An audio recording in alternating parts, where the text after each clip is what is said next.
الله نحمده ونصلي على رسوله الكريم أما بعد فأعوذ بالله من الشيطان الرجيم بسم الله الرحمن الرحيم اللهم صل على محمد وعلى آل محمد كما صليت على إبراهيم وعلى آل إبراهيم إنك حميد مجيد اللهم بارك على محمد وعلى آل محمد كما باركت على إبراهيم وعلى آل إبراهيم إنك حميد مجيد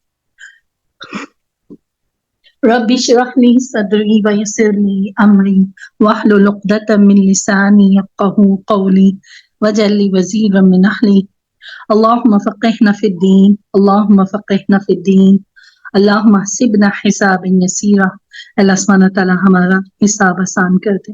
اللہ سبحانہ تعالیٰ ہمیں بغیر حساب کتاب کی جنت میں لے جانا. اللہ کے نبی کی حدیث میں آتا ہے کہ اگر کسی شخص کی جانچ پڑتال ہو گئی تو سمجھے کہ وہ مارا گیا، سمجھے کہ وہ پکڑا گیا. تو اللہ سبحانہ تعالیٰ ہمیں بغیر حساب کتاب کے جنت دے دینا. اللہ ہمارا خاتمہ بالایمان پہ کرنا. تو اللہ کے فضل و کرم سے ہم سورۃ النساء پڑھ رہے ہیں. اللہ سبحانہ تعالیٰ ہمیں اس پہ عمل والا بنا دے. اعوذ باللہ من الشیطان الرجیم بسم اللہ الرحمن الرحیم.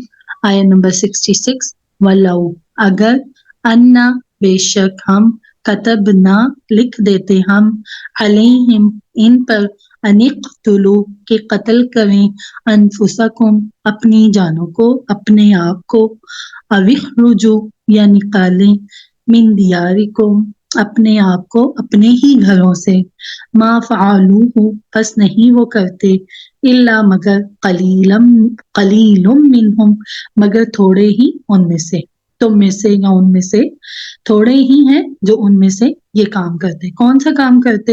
اللہ سبحانہ تعالیٰ کہتے ہیں کہ اگر ان کے اوپر قتل کرنا، اپنے آپ کو قتل کرنا اور گھروں سے نکالنا اللہ تعالیٰ ان کے اوپر فرض کر دیتے تو تھوڑے ہی تھے جو یہ کرتے. وَلَوْ أَنَّهُمْ فَعَلُوهُ اگر یہ لوگ وہ کرتے ما یعظون به جس کی ان کو وصیحت کی جا رہی ہے لکان البتہ ہے خیرن بہتر لہم ان کے لیے واشد تثبیتا اور ثابت قدم رکھنے والا ہوتا دین پر. تو اللہ سبحانہ تعالیٰ بتا رہے ہیں بہت کلیئر کٹ اس آیت میں اللہ سبحانہ تعالیٰ بتا رہے ہیں کہ اگر اللہ تعالیٰ ان کے پر فرض کر دیتے کس چیز کا، اپنے گھروں سے نکلنا، اپنی جانوں کو قتل کرنا، جیسے کہ ہم سورۃ البقرہ میں پڑھ چکے ہیں نا. انہوں نے کیا کیا تھا؟ انہوں نے اللہ کے ساتھ شریک ٹھہرا لیا تھا، بچڑے کو پوجنا شروع کر دیا تھا. تو اللہ سبحانہ تعالیٰ نے ان سے کیا بولا کہ قتل کریں اپنے آپ کو. تو انہوں نے کیا کیا؟ اپنا ایک دوسرے کو قتل کیا. حدیث میں آتا ہے کہ تقریباً 70,000 تھے جو جنہوں نے پوجا کی تھی نا، ایک دوسرے کو قتل کیا. تو اگر اللہ تعالیٰ ان کو بھی حکم دیتا نا تو ان کو بھی یہ کرنا پڑنا تھا، لیکن وہی نہ جانے جس نے پیدا کیا. تو ساتھ ہی اللہ نے خود ہی بتا دیا تو کہ اس حکم کی تعمیل کرنے والے بہت تھوڑے ہوتے. آج کے بھی وقت میں دیکھیں کتنے لوگ ہیں جو اللہ تعالیٰ کے احکامات کو مان رہے ہیں. تھوڑے ہیں جو جنت میں جانے والے، قلیل من الاخرین تھوڑے ہیں پیچھے مثلا جو جنت میں جائیں گے. تو اگر ہم اللہ تعالیٰ کے احکامات کو مانیں گے، اگر وہ قتل کرتے اپنی جانوں کو یا اپنے آپ کو گھروں سے نکال لیتے تو یہ کیا ہوتا؟ ان کے لیے بہتر ہوتا، تو ان کو ثابت قدم رکھ دیتا دین کے اوپر. تو دین پر ثابت قدم رہنے کے لیے اللہ اس کے رسول کی باتوں کو ماننا ہوگا. اگر آج ہم کہتے ہیں نا کہ ہم دین پہ ثابت قدم رہیں تو ہمیں اللہ کے احکامات کو ماننا ہوگا. اطاعت سے کیا ہوتا ہے؟ ایمان میں اضافہ ہوتا ہے. گناہ کرنے سے جو گناہ ہوتے ہیں نا وہ نیکیوں سے آگے بھاگنے نہیں دیتے. نیکی سے نیکی کا رستہ کھلتا ہے، گناہ سے گناہ کا رستہ آسان ہو جاتا ہے. تو اگر وہ ایسا کرتے تو ایک تو یہ ہوتا کہ ان کے لیے بہتر ہوتا، دوسرا ان کو دین کے پر ثابت قدم کے لیے بھی آسانی ہو جاتی. تو وَإِذَا آتَيْنَاهُمْ مِن لَّدُنَّا أَجْرًا عَظِيمًا اس صورت میں ہم انہیں اپنے پاس سے بہت بڑا اجر دیتے. جو آیت نمبر 67 ہے نا، اس میں اللہ سبحانہ تعالیٰ کہتے کہ اگر وہ ہماری بات مان لیتے تو ہم ان کو بہت بڑا اجر دیتے، اور ان کو کیا دیتے؟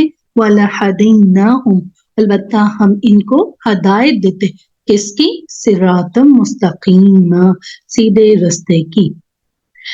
اکثر مفسرین نے اس آیت کے الفاظ کو ان کے ظاہری معنی پر محمول کیا ہے، یعنی اگر اللہ تعالیٰ حکم دے کہ اپنے آپ کو قتل کرو، خودکشی کرو، تو ہمیں یہ کرنا ہوگا۔ اگر اللہ تعالیٰ حکم دے کہ اپنے گھروں سے نکل جاؤ تو نکلنا ہوگا، اس لیے کہ اللہ تعالیٰ ہمارا خالق ہے، مدبر ہے، ہمارا رازق ہے، تو رازق ہے، اس کی طرف سے دیا گیا ہر حکم ہمارے لیے واجب التعمیل ہے۔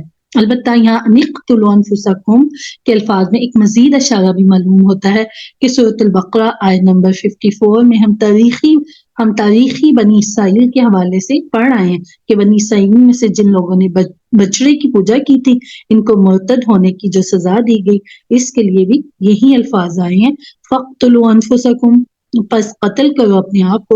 اس سے مراد یہ تھی کہ تم اپنے قبیلے کے ان لوگوں کو قتل کرو جنہوں نے کفر اور شرک کا ارتکاب کیا۔ اب ادھر منافقین کا معاملہ یہ تھا کہ ان کی حمایت میں اکثر و بیشتر ان کی خاندان والے، رشتہ دار، ان کے گھر آنے والے سب ان کے ساتھ شامل ہو جاتے۔ تو یہاں شاید یہ بتایا جا رہا ہے کہ بجائے اس کے تم ان کی حمایت کرو، تمہارا طرز عمل اس سے برعکس ہونا چاہیے۔ تم اپنے اندر سے خود دیکھو کہ کون منافق ہے جو اصل میں آستین کے سانپ ہے۔ اللہ تعالیٰ نے تمہیں یہ حکم نہیں دیا، مگر وہ یہ حکم بھی دے سکتا ہے کہ ہر گھرانہ اپنے ہاں کے منافقین کو خود قتل کرے۔ تو یہ تو حضرت عمر رضی اللہ تعالیٰ عنہ نے اپنی غیرت ایمانی کی وجہ سے اس منافق کو قتل کیا تھا، جبکہ اس منافق کی خاندان کے لوگ حضرت عمر رضی اللہ تعالیٰ عنہ پر قتل کا دعویٰ کر رہے تھے۔ اگر اللہ تعالیٰ یہ حکم دیتا تو یہ بھی تمہیں کرنا چاہیے تھا، لیکن یہ اللہ کے علم میں ہے کہ تم میں سے بہت کم لوگ ہوتے جو اس حکم کی تعمیل کرتے۔ اگر وہ یہ کر گزرتے تو یہ ان کے حق میں بہتر ہوتا، ان کے ثبات قلبی اور ثبات ایمان کا باعث ہوتا۔ اس صورت میں اللہ تعالیٰ انہیں اپنے پاس سے اجر عظیم عطا کرتا۔ دیکھیں اللہ کتنا بڑا ہے تو اس کے پاس کتنے بڑے بڑے اجر ہوتے ہیں نا۔ جب اللہ اکبر ہے تو اس کے اجر عظیم بھی تو بہت بڑے ہیں نا۔ تو دوسرا ان کو کیا ملتا؟ انہیں صراط مستقیم کی ہدایت فرماتا۔ اب جو اگلی آیت آ رہی ہے وہ قرآن مجید کی عظیم ترین آیت ہے، ٹھیک ہے؟ یہ اطاعت رسول کے موضوع پر قرآن حکیم کی عظیم ترین آیت ہے۔ وَمَن يُطِعِ اللَّهَ، جو کوئی بھی اطاعت کرے گا۔ دیکھیں یہاں پہ یہ نہیں کہا یا ایھا الذین آمنوا یطیعوا اللہ، جو ایمان لائے وہ اطاعت کرے، یہ اوپن انویٹیشن ہے، any of them in the world, جو کوئی بھی اطاعت کرے گا، کس کی؟ اللہ اور اس کے رسول کی، تو وہ کہاں پہ ہوگا؟ فَأُولَٰئِکَ، تو بس یہی ہے وہ لوگ، کون سے لوگ؟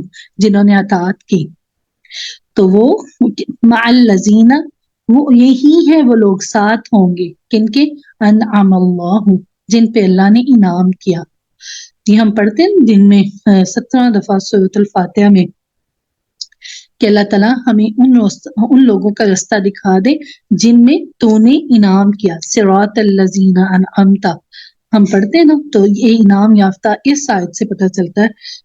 سورۃ الفاتحہ میں جو ہم انعام یافتہ لوگ کون سے ہیں وہ اس آیت کی تفسیر میں پتہ چلتا ہے۔ وہ کون سے ہیں؟ من النبیین، نبی کون تھے؟ جنہوں نے اللہ کی بات مانی۔ صدیقین کون تھے؟ صدیقین وہ تھے جنہوں نے، جیسے حضرت ابوبکر صدیق، جنہوں نے نبی صلی اللہ علیہ وسلم کا ساتھ دیا، جنہوں نے اطاعت رسول کی اور اطاعت اللہ کی، وہ شہداء، جنہوں نے اپنے خون سے کلمہ حق کو بلند کرنے کے لیے گواہیاں دی ہیں نا، خون سے گواہیاں دی انہوں نے، وہ صالحین، اور نیکوکار،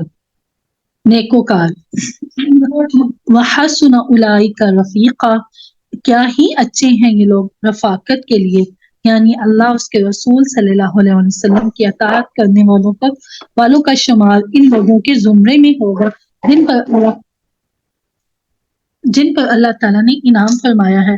اس حوالے سے سورۃ الفاتحہ کے الفاظ بھی ذہن میں تازہ کر لیں۔ اہدینا الصراط المستقیم صراط الذین انعمت کی، جیسے کہ میں نے آپ کو سارا بتایا نا بیس لائن، تو وہ ایک نیک نیت مسلمان ہے جس کے دل میں خلوص کے ساتھ ایمان ہے، وہ اللہ اس کے رسول کے احکام پر عمل کر رہا ہے، محرمات سے بچا ہوا ہے، وہ اس سے اوپر اٹھے گا تو اس سے آگے شہداء کا درجہ ہے، اس سے بلند تر صدیقین کا درجہ ہے، اور بلند ترین درجہ انبیاء کا ہے، اس سے بلند ترین درجے پر تو کوئی پہنچ ہی نہیں سکتا، اس لیے وہ کوئی کسبی چیز نہیں، وہ تو ایک وہبی چیز تھی جس کا دروازہ بھی اب بند ہو چکا ہے۔ ایسا ہے کہ انبیاء کا دروازہ اب بند ہو چکا ہے نا، تو لیکن یہ جو 3 مرتبے ہیں نا، یہ جو 3 مرتبے ہیں، اس پہ یہ آج سب کے لیے اوپن ہے نا۔ مرتبہ صالحیت سے بلندوں تر 2 درجے ابھی بھی موجود ہیں، انسان اپنی ہمت، محنت اور کوشش سے شہادت اور صدیقیت کے مراتب پر فائز ہو سکتا ہے۔ نبیوں کا، ہمارے نبی آخری نبی تھے، نبوت کا دروازہ بند ہوگا، لیکن آج ہم صدیقین بن سکتے ہیں، شہداء بن سکتے ہیں، صالحین بن سکتے ہیں۔ اللہم اجعلنا منہم۔ اللہ اس کے رسول کی اطاعت انعام ہے، آخرت میں وہ نبیوں، صدیقین، شہداؤں کے ساتھ ہوگا۔ صحابہ کو دنیا میں بھی نبی صلی اللہ علیہ وسلم کے ساتھ رہنے کا شوق تھا، صحابہ خوش نصیب تھے، ان کو دنیا میں بھی نبی صلی اللہ علیہ وسلم کا ساتھ ملا، خوش نصیب ہوں گے جن کو قیامت میں بھی نبی کا ساتھ ملے گا۔ اگر آج ہم نبی صلی اللہ علیہ وسلم کو فالو کریں گے، ان کے احکامات مانیں گے، تو پھر ہی ہم ان کے ساتھ ہوں گے۔ ہمیں نبی صلی اللہ علیہ وسلم کی اطاعت پسند نہیں ہوگی، ان کا طریقہ کار زندگی پسند نہیں ہوگا، تو پھر جس کو فالو کریں گے اسی کے پیچھے جائیں گے نا۔ تو ان کا تو رزلٹ دیکھ لیں، صحابہ کا ہمارے سامنے رزلٹس ہے نا، ان کے 100/100 نمبر آ گئے نا، ان کو دنیا میں جنتوں کی بشارتیں ملیں کیونکہ انہوں نے اطاعت اللہ کی تھی، اطاعت رسول کی تھی۔ تو جو صدیقین ہوتا ہے نا، بہت سچ بولنے والا، کبھی بھی جھوٹ نہ بولنے والا، قول اور عمل، ٹھیک ہے۔ بعض کہتا ہم زبان سے بڑی بڑی باتیں کرتے ہیں، عمل ہمارے ٹوٹلی اس کے انگیسٹ ہوتے ہیں۔ سبحانک اللہم و بحمدک نشہد ان لا الہ الا انت نستغفرک و نتوب الیک۔